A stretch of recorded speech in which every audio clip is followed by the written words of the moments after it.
Hi everyone, today I'm going to show you how to do simple calculations in Excel. So we're going to do addition, subtraction, multiplication and division.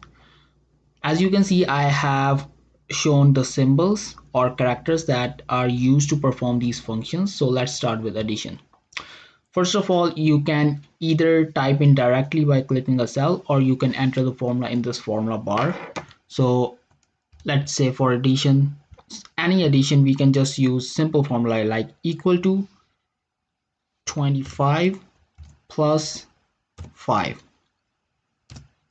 Now here, this formula is not connected to these cells in any way because we have simply entered the numbers. In this case, let's say if tomorrow I want to update my results by adding 6 here, this would not update.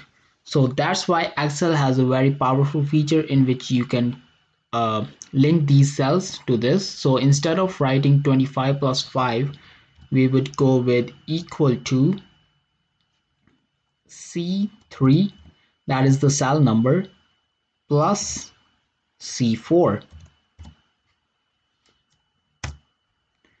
Now if in future I need to change this number, the result automatically updates. Similarly, let's do subtraction with a minus sign. That would be, and yeah, we can simply select these cells to write the cell name. No need to enter it manually. So we can go minus C10. This gives us result. Similarly, we use an asterisk sign for multiplication, where I can select F3 and then put an asterisk sign, multiply by F4. And finally, we would be using forward slash for division. As simple as that.